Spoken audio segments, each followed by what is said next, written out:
Good afternoon, evening, comrade subscribers. Got a small package from Charlie V Retro in New Zealand today.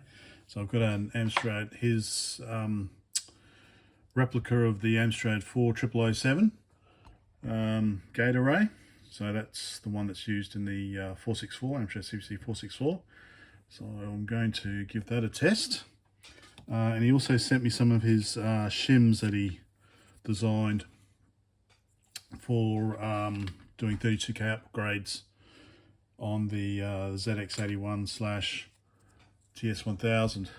So it's pretty simple design, really. So I think that's the top. Yeah, that's the top there, like that. And it's basically called a shim. So it's like just a small little widget that you shimmy in. As you can see here, we've got 4 of the pins, or 5 of the pins are kind of blocked off. So, but that's basically A11, 12, 13, 14, which then go down to these things here. Similar to what I've done on my one here. We've got the address pins down here, so I can pick up the address lines off the chip. So, same idea. And we've got the output enable. There is also blocked off, so that's active low. So I assume that that's basically just connected to the ground plane here. So I think the way that it's installed is you get your RAM chip, your 32K RAM chip, and he's got basically most of the holes don't have any whatever on it, so they plug straight through, but he's got a couple here so that you can actually solder the pins on, so it becomes one unit. But these ones here that obviously don't have anything going through, you would chop them off and then solder them to the board. So I thought might as well give it a try. So I've got my one here that's working. So you can see mine's a bit thicker because you've got, this is soldered to the PCB, which then has those additional legs there. Let me just pull mine apart.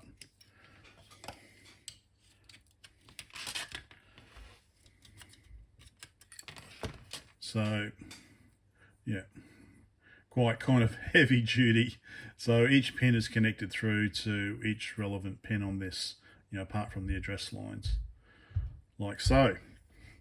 Whereas as this is a true shim, it's pretty much no thicker than what the 32K RAM would be on the board itself, like that. So it's a lot thinner. So let me, I think probably the way we've got the holes, I think I might put the wiring in for the address pins first. So I think I'll just do the same idea as what I've got here. I'll just do the wiring in like that, and then give it a go. Right, first up, on AliExpress some time ago, bought a whole bunch in bulk. So I'll keep it the same color scheme.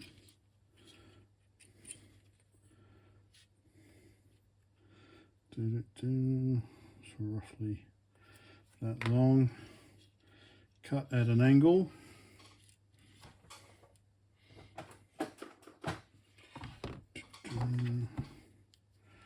So roughly that long, cut at an angle. Okay, so let me do that. Pretty sure it should be this. Oh, it doesn't really matter dress wise, does it? Okay, I'll do that and do the next part. Okay, that's ready to go. Now to put the actual chip on, I reckon I'm gonna have to cut the legs. So first 2 legs up here, I reckon I'll cut them here.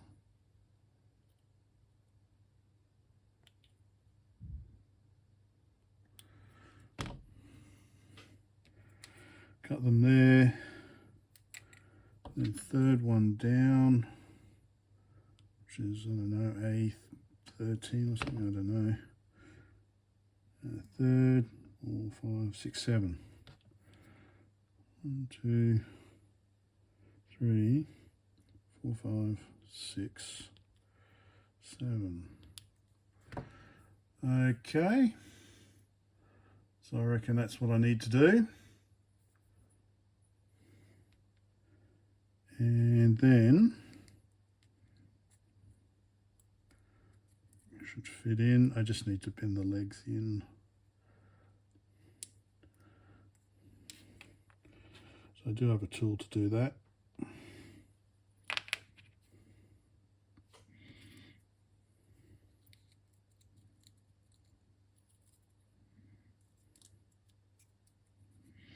Just a little bit more.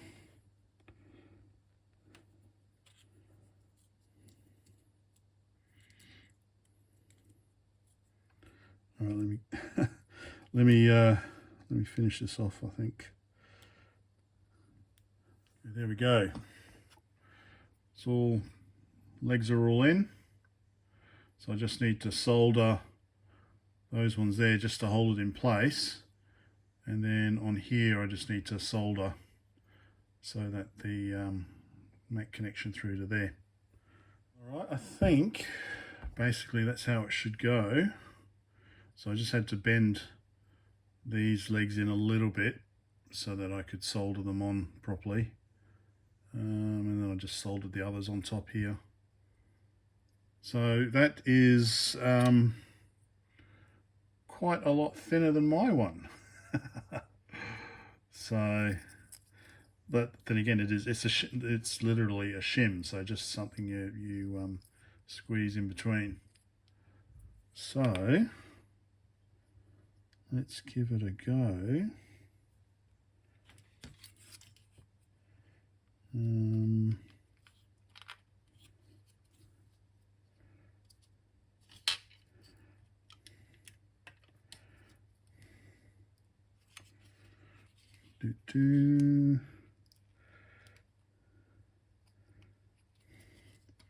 So the other thing with using this shim here, you don't need to replace the socket. You can have the you can use the original socket if there is one. Don't need to replace the socket.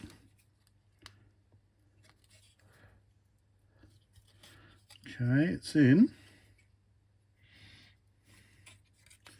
There we go. Looks pretty good. And then hook it up to the, like that, the address lines. Okay, let's give it a go.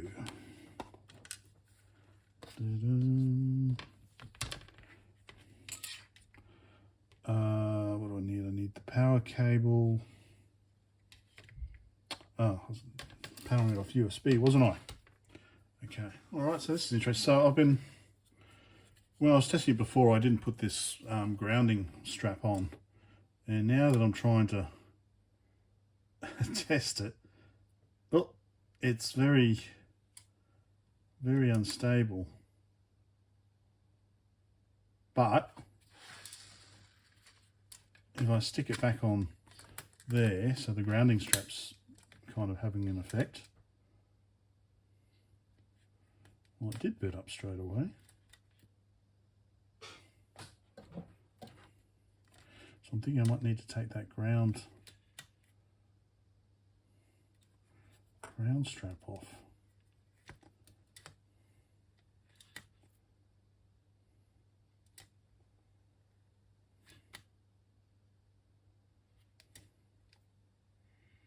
Come on. There, but don't touch it. All right, so I need to put the keyboard on, obviously, but I might desolder that actually, and then try again so I can just do it on. Yeah, I'm going to desolder that.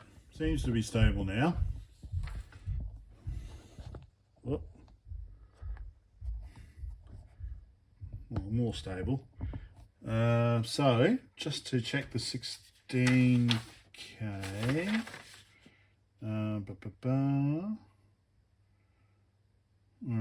On the following commands. Oh yes, because last time I did actually forget to type new when I changed the RAMTOP. So use the full 32K. So I go poke 16389 shift comma 255. Okay, and then I go, where is new? Oh, there's new.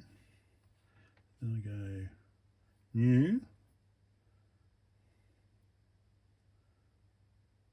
Okay.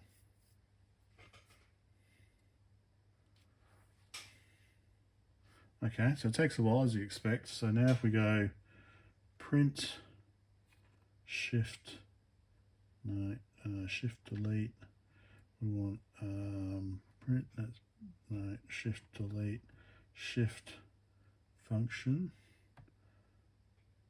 peak, 16388, shift plus 256, shift delete, shift times shift function peak 389 49152, so which is correct, 49 blah blah blah, result 49152. So that should be the full 32K. So one way to check it is if we do a dimension and array. So I think what numbers take 5 bytes. So if we do dim, I know dim A was at 3000. Is that right?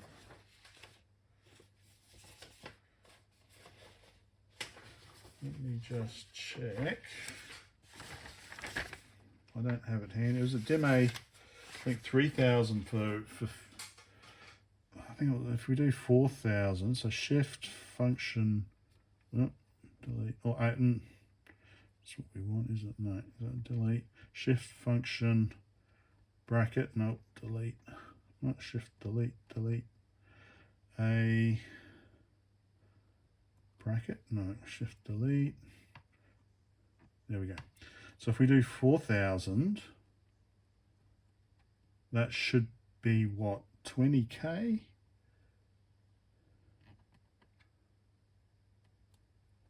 And it works.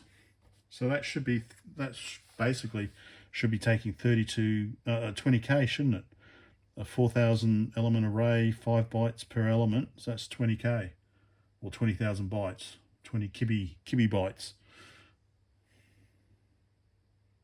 Okay, there we go. So that works. I should put mine in to make sure mine works as well. Okay, so we have a squiz down here.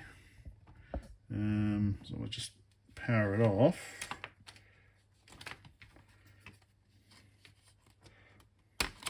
So this is using Charlie's shim.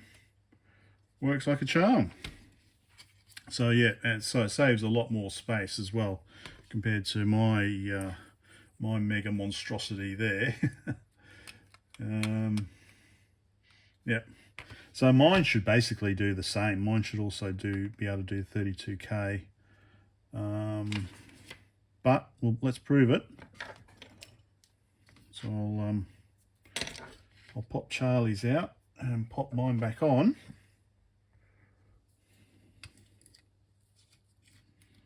So Charlie's comes out quite easily because obviously you've only got that kind of quite short if it's focusing. Yeah, but yeah, cool. Right, So whack mine back on. Goes in solidly because it matches the machined IC sockets, obviously. Screen's gone off.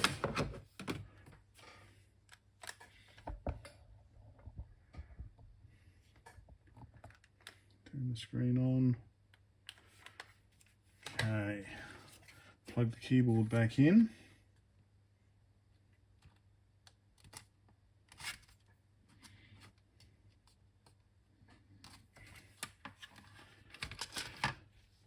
Power on.